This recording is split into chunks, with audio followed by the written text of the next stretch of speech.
Well, obviously, a great SEC game. Two, I think, outstanding defenses.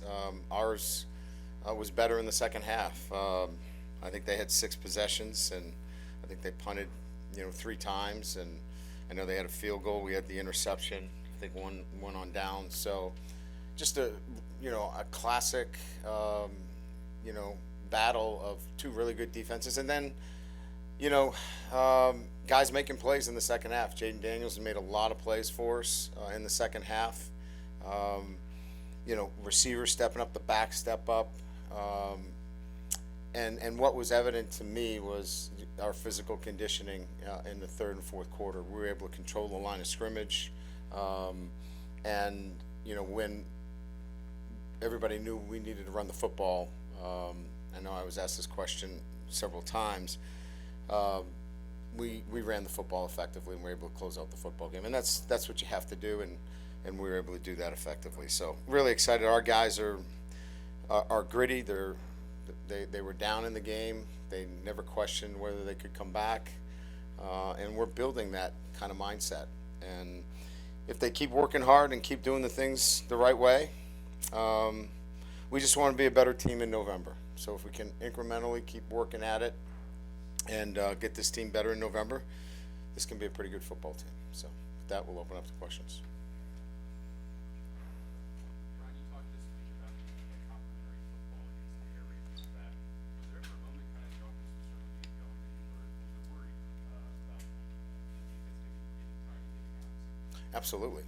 Yeah, we were putting him in some compromising positions. That's why we went forward in some fourth down situations. We needed to stay on the field. We had 4 penalties, procedure penalties early on. So we were shooting ourselves in the foot. I knew we were going to settle down and play better football.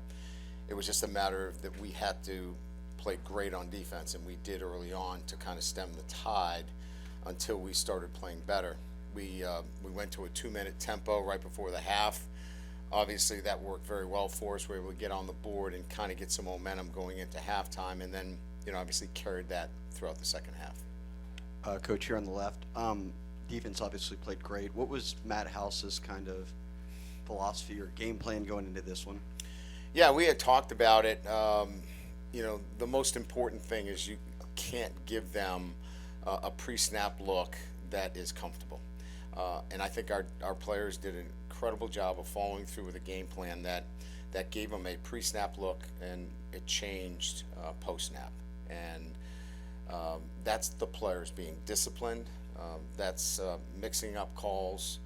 We played a lot of man on the back. We did not give them free dump offs to the back, which gets them in really favorable down and distance situations and forces them to execute the ball down the field, which they hadn't shown that they were going to push it vertically that far. So I think the kids did a great job of executing the game plan, and Matt did a great job with the staff of putting together the kind of disguises necessary to go against the air raid.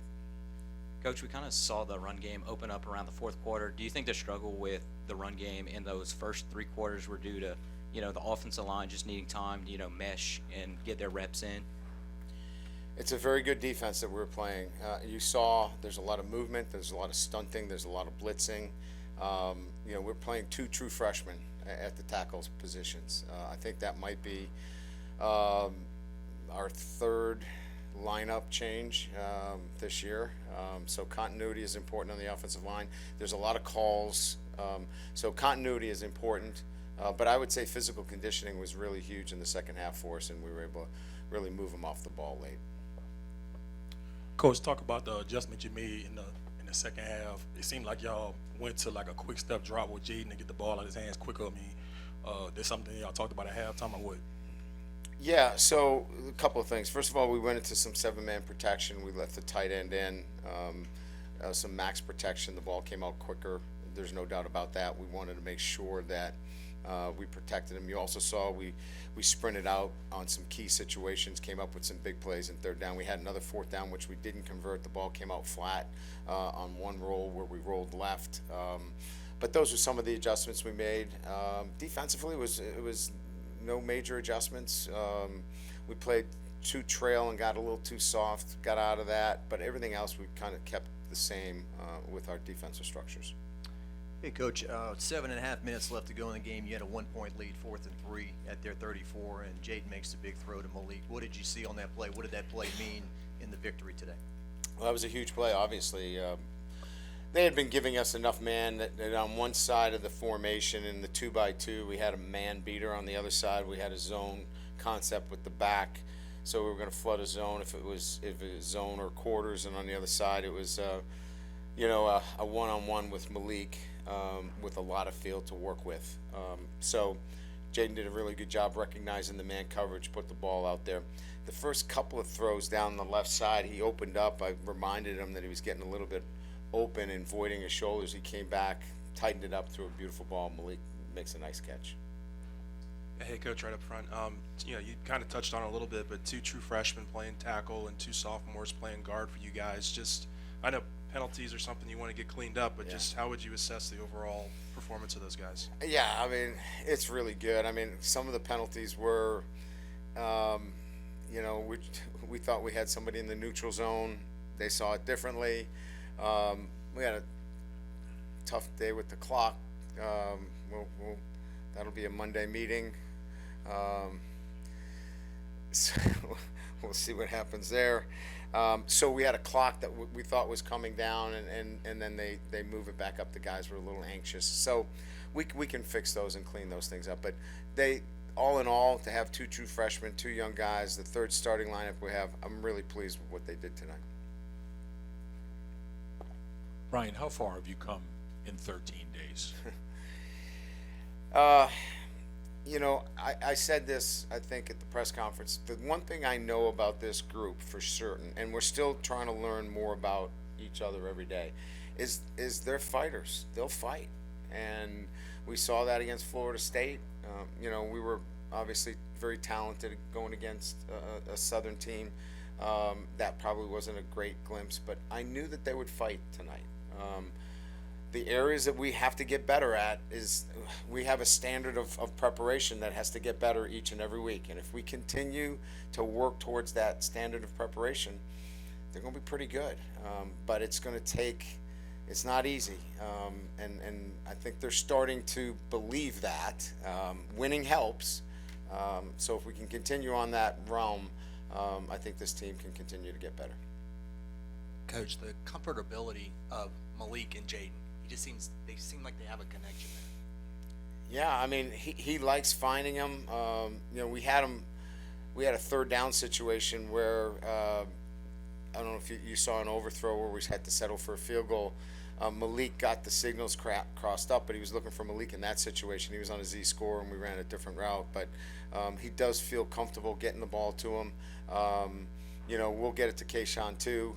He gets a little bit more coverage and help over the top. So, Malik's the beneficiary of it. So it's much more about Kayshawn sometimes gets the double coverage, which leaves Malik in a really good situation, and Jaden sees that. Coach, you said that moving Jay Ward to the nickelback position was a natural fit for him. Obviously, we saw that tonight. How did you identify that? What characteristics does he have that make him better at that position than safety? Yeah, playing him low and giving him the opportunity to run fit. He had 15 tackles tonight. He was outstanding. He was all over the place. One of the things we were concerned was the ball getting outside. It got outside him one time where, he got a little over-aggressive, but he was all over the place. And it's just the position itself where he can be involved in the physicality instead of being a deep player in the middle of the field. That's really the difference between where he is now. Coach here in the back. Obviously a big credit to your defense tonight, but would you say that Roy falling on the muff punt would be the turning point of the game, or what's your perspective on that? Yeah, I mean, I think there are a number of different, things that we could look to. Jacques talked about the big 4th down conversion to Malik. I think, putting the game away, but that certainly was a momentum builder. I think the score right before the half was crucial. Getting something on the board and building momentum with the group so they had something where we could say, hey, we didn't play great on offense, but now we're right in it. So I think there are a number of moments that you could look to, but certainly, we got one back there, certainly. believe you started 0 for 8 on third downs tonight, then went 6 for 7. I know you got to credit the players, but what'd you see with the calls and kind of how you changed that third down game plan? Yeah, paralysis by analysis, maybe. Early on, we went faster. We kept 7-man protections, simplified it, maybe got a little too cute early on, and kept it a little bit simpler, moving forward in those third down conversions, and got the ball out quicker, and we got some run after the catch, instead of trying to get to the markers. Good. All right, thank you.